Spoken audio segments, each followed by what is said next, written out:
Assalamualaikum warahmatullahi wabarakatuh. Hai semuanya, apa kabar? Di sini saya akan menyampaikan materi tentang PPH pasal 23 dan studi kasusnya. Oke, sebelum ke materi, izinkan saya untuk memperkenalkan diri. Perkenalkan, nama saya Desi Edliawati, NIM 112111025. Di sini saya membuat video untuk memenuhi salah satu ujian akhir semester mata kuliah perpajakan. Nah, di sini kalian tahu nggak sih, apa sih PPH 23 itu?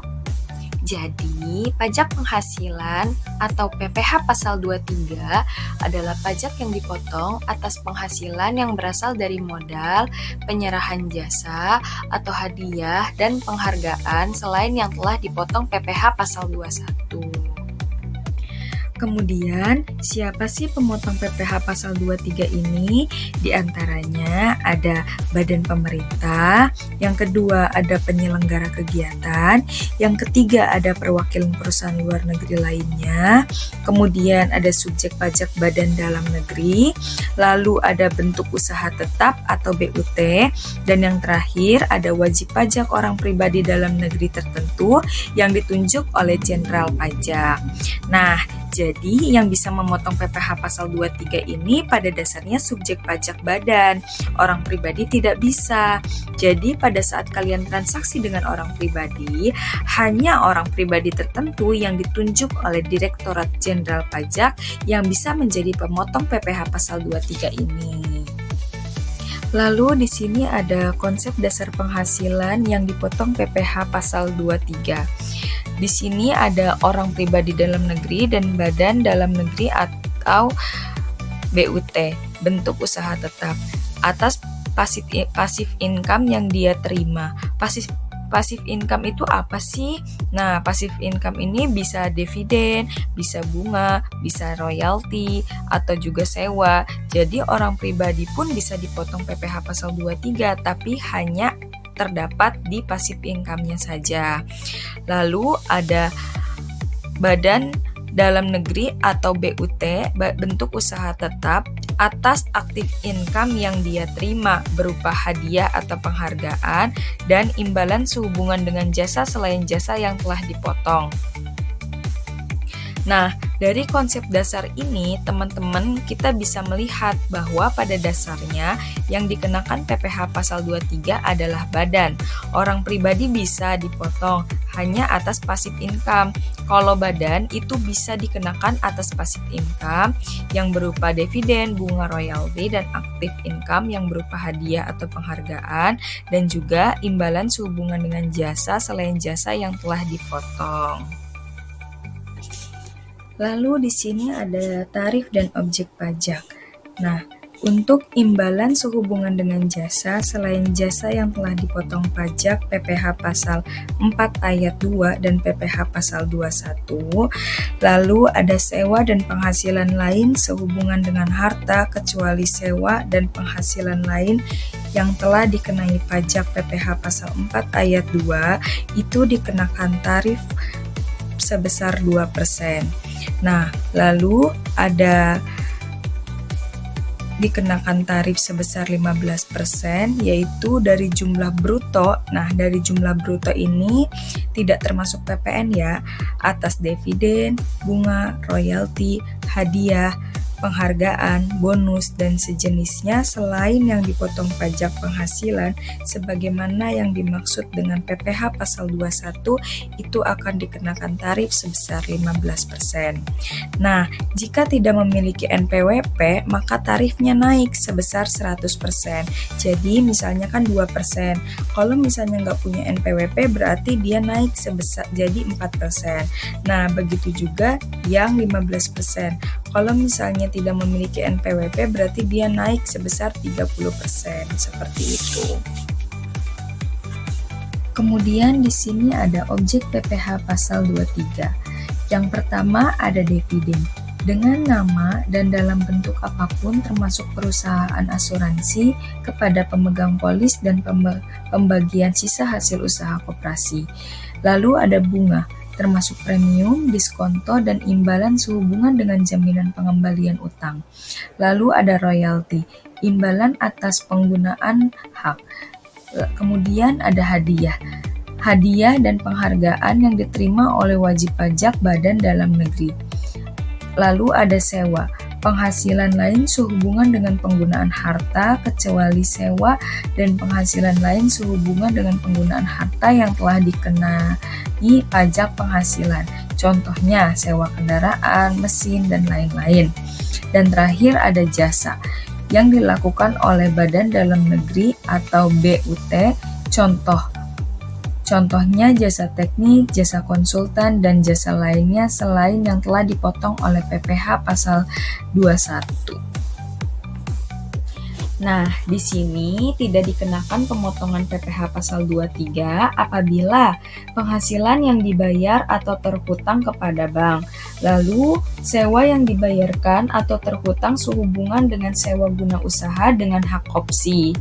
Nah, selanjutnya ada dividen atau bagian laba yang diterima atau diperoleh perseroan terbatas sebagai wajib pajak dalam negeri, koperasi, BUMN atau BUMD dari penyertaan modal pada badan usaha yang didirikan dan bertempat kedudukannya di Indonesia, tetapi dengan syarat dividen ini berasal dari cadangan laba yang ditahan dan bagi perseroan terbatas, BUMN atau BUMD yang menerima dividen, kepemilikan saham pada badan yang memberikan dividen paling rendah 25% dari jumlah modal yang disetor, dividen yang diterima oleh orang pribadi.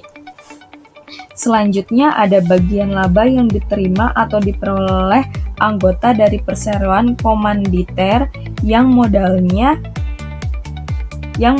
tidak terbagi atas saham-saham, persekutuan, perkumpulan, firma, dan kongsi, termasuk pemegang unit, penyertaan kontrak, investasi kolektif. Selanjutnya ada sisa hasil usaha koperasi yang dibayarkan pada anggotanya, dan yang terakhir ada penghasilan yang dibayar atau terhutang kepada badan usaha atas jasa keuangan yang berfungsi sebagai penyalur pinjaman dan atau pembiayaan yang diatur dengan peraturan Menteri Keuangan. Nah, di sini kita bisa lihat nih contoh perhitungan PPh pasal 23 atas sewa. Nah, contohnya yaitu PT BBB menyewa alat berat dari CV AAA dengan biaya sewa sebesar 50 juta rupiah. Berapa besar PPh pasal 23 atas sewa yang harus dipotong PT PBB sebagai pemberi penghasilan atas sewa dari CV AAA? Nah, kita bisa lihat di sini bahwa tarif PPh pasal 23 atas sewa itu sebesar 2%. Biaya sewa alat beratnya yaitu sebesar 50 juta rupiah. Nah, besar pemotongan PPh pasal 23 atas sewa yaitu 2% dikali 50 juta rupiah sebesar 1 juta rupiah. Jadi, dapat kita simpulkan bahwa CV AAA hanya akan menerima pembayaran sewa dari PT BBB setelah dipotong pajak PPh pasal 23 sebesar 50 juta rupiah dikurangi 1 juta rupiah dan hasilnya adalah 49 juta rupiah yang diterima oleh CV AAA. Lalu di sini ada contoh perhitungan PPh pasal 23 atas royalti. Contohnya yaitu Pak Tono menerima royalti atas hak yang digunakan sebesar 10 juta rupiah. Berapa besar pemotongan PPh pasal 23 atas royalti yang diberikan kepada Pak Tono? Maka jumlah PPh yang harus dibayarkan adalah tarif PPh pasal 23 atas royalti itu sebesar 15%. Besar royaltinya yaitu 10 juta rupiah. Besar pemotongan PPh pasal 23 atas royalti adalah 15% dikali 10 juta rupiah sama dengan 1.500.000 rupiah. Jadi besar pemotongan PPh pasal 23 atas royalti yang diterima Pak Tono sebesar 1.500.000 rupiah. Lalu di sini ada contoh perhitungan PPh pasal 23 atas jasa perancang. Tuan X menerima jasa merancang busana dengan jumlah bruto sebesar 15 juta rupiah. Berapa jumlah PPh yang harus dibayarkan Tuan X? Tarif PPh pasal 23 atas jasa perancang adalah 2%. Besar jumlah brutonya sebesar 15 juta. Besar pemotongan PPh pasal 23 atas jasa yaitu 2% dikali 15 juta rupiah sama dengan 300.000 rupiah. Jadi, Tuan X sebagai pihak yang menerima penghasilan atas jasa merancang busana harus membayar dan dipotong PPh pasal 23 atas jasa sebesar 300.000 rupiah. Nah, bagaimana jika tidak memiliki NPWP? Di sini ada contoh perhitungan PPh pasal 23 jika tidak memiliki NPWP.